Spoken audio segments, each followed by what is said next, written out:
భగవంతుడి మీద తప్ప అన్యం మీద స్తోత్రం చెయ్యని శంకరాచార్యుల వారు తండ్రి మీద కూడా చెప్పాల, అమ్మ మీద మాత్రం 5 శ్లోకాలు చెప్పారు. 5 శ్లోకాల్లో ఒక శ్లోకంలో అంటారు, ఆస్తాం తావదీయం ప్రసూతి సమయే దుర్వార శూలవ్యధ నైరుచ్యం తనుశోషణం మలమయీ శయ్యాచ సంవత్సరి ఏకస్యాపి నగర్భభారణ భరక్లేశస్య యస్య క్షమః దాతుం నిష్కృతి ఉన్నతోపి తనయత్తస్యై జనన్యై నమః అంటారు.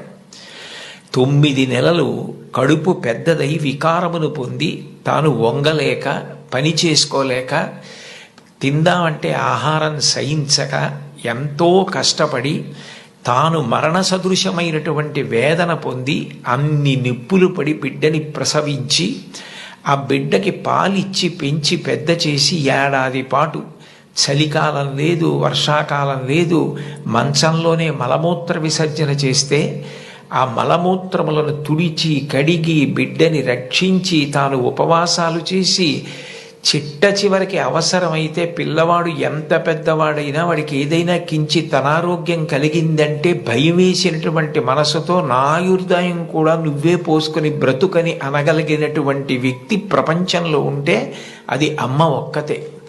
అందుకే అమ్మ లాంటి ప్రాణి లోకంలో లేదు. శాస్త్రాలు కూడా మొట్టమొదటి నమస్కారం ఎవరికి చేయించాయి అంటే మాతృదేవో భవ. మాతృదేవో భవ అంటే భగవంతుడు అమ్మ రూపంలో ఉన్నాడు అని కాదు దాని అర్థం. అమ్మయే భగవంతుడై ఉన్నది, భగవతి అమ్మ. అమ్మ భగవంతుడు 2 కాదు.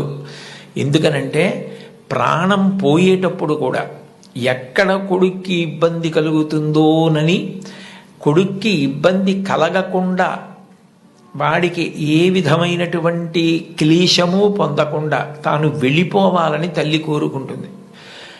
సభలో చెప్పడం నాకు ఇష్టం లేదు, కానీ నేను ఉద్యోగం చేసిన రోజుల్లో నాతో పాటు ఉద్యోగం చేసినటువంటి ఒక వ్యక్తి తల్లి, ఆమెకి గుండె నొప్పి వస్తోందని తెలిసినా కొడుక్కి చెప్తే ఎక్కడ కొడుకు వైద్యానికి తీసుకెడతాడో, ఎక్కడ కొడుక్కి చాలా డబ్బైపోతుందో, ఆడపిల్లలు పెళ్లికి ఎదిగొచ్చారు, మగపిల్లలు చదువుకుంటున్నారని చెప్పడం మానేసి కొడుకు నిద్రపోవడానికి వెళ్ళిపోతుంటే పిలిచి ఒక్కసారి ఇలా కూర్చొని ఒళ్ళో తల పెట్టుకుంటానని, ఒళ్ళో తల పెట్టుకుని నేను నిద్రపోయిన తర్వాత నువ్వు వెళ్ళి పడుకో అని అంటే ఆవిడ ఉద్దేశ్యం ఏంటంటే ఆవిడ శాశ్వత నిద్రలోకి వెళ్ళిపోతోంది.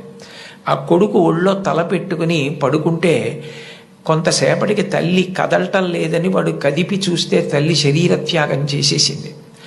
ఆ తర్వాత తెలిసింది, తన భార్య చెప్పింది, కొంచెం గుండెల్లో నొప్పిగా ఉందమ్మా, బరువు పని చేయలేకపోతున్నాను, కానీ వాడికి మాత్రం నువ్వు చెప్పకు సుమా అని ఒట్టేయించుకుందట కోడలతో. అది తల్లి అంటే. అమ్మ అంటే అంతటి ప్రేమైకమూర్తి. అమ్మ లాంటి వ్యక్తి జీవితంలో ఇక దొరకదు.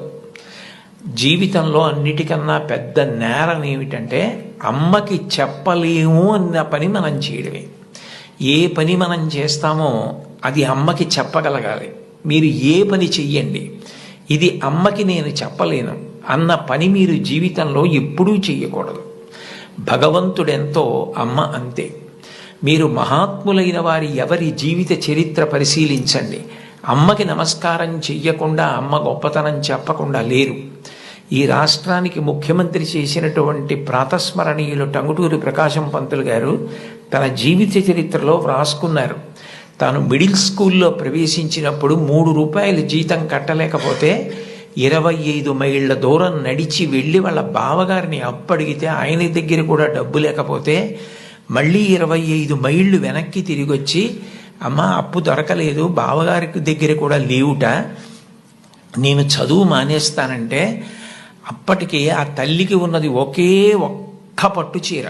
ఆ పట్టు చీర పట్టుకెళ్ళి ఆ రాత్రికి రాత్రి తాకట్టు పెట్టి ఆవిడ ఆ డబ్బు పట్టుకొచ్చి చదివిస్తే ప్రకాశం పంతులు గారు బ్యారిస్టర్ అయ్యి రాష్ట్రానికి ముఖ్యమంత్రి అయ్యారు. ఆయన తన జీవిత చరిత్రలో అమ్మ గురించి అంత గొప్పగా వ్రాసుకున్నారు.